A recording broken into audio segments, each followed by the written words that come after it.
करते हैं। अभय मिश्रा जी विंध्य क्षेत्र के विधायक हैं, बड़े दबंग विधायक हैं और इस लोकतंत्र की जो घटना घटी है, रिटर्निंग ऑफिसर ने जिस प्रकार से फॉर्म रिजेक्ट किया है और राष्ट्रपति महोदय कैसे आज मेल आया है कि उनके पास समय नहीं है, इसको आप किस रूप में देखते हैं? मोदी जी के आने के साथ ही, उनकी सत्ता के आने के साथ ही देश में भय और आतंक का वातावरण हो गया था और सभी महत्वपूर्ण पदों पर इन्होंने शुरू से अपने नुमाइंदे बैठाना शुरू किए। आज जो संवैधानिक पद है, जिनके प्रति पूरे राष्ट्र की श्रद्धा है, वहां तक इनके नुमाइंदे बैठे हैं जो इनके इशारों पे काम कर रहे हैं। सबसे बड़ी दुखद बात यह है कि एक नए पैटर्न की शुरुआत होगी।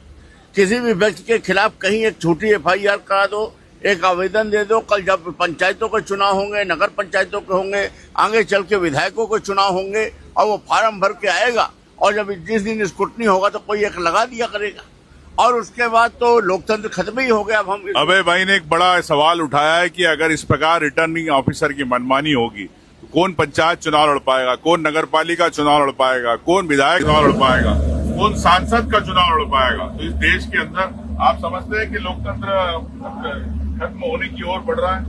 ये लगभग नाम का लोकतंत्र रहेगा।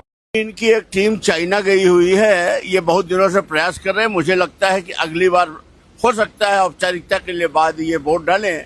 बाकी ये रूस और चाइना की तर्ज पर है और देश एक तरह से गुलाम हो चुका है और हम गुलामी की जंजीरों की ओर बढ़ रहे हैं। आम व्यक्ति की अभिव्यक्ति फिर कैसे होगी? अभिव्यक्ति की स्वतंत्रता तो अभी भी समाप्त हो चुकी है। अगर किसी ने कुछ बोला तो उसके खिलाफ मुकदमा, सब कुछ जनता के सामने है। सिर्फ दुर्भाग्य है कि इसके बाद भी मजबूर, भूखी, तड़पती जनता से ये कहीं उसी का पैसा देकर उसका वोट खरीद लेते हैं। अभिव्यक्ति की स्वतंत्रता खत्म हो चुकी है, इसमें महेश भाई आपका क्या कहना है? ये भी एक उज्जैन के एक दबंग विधायक है हमारे।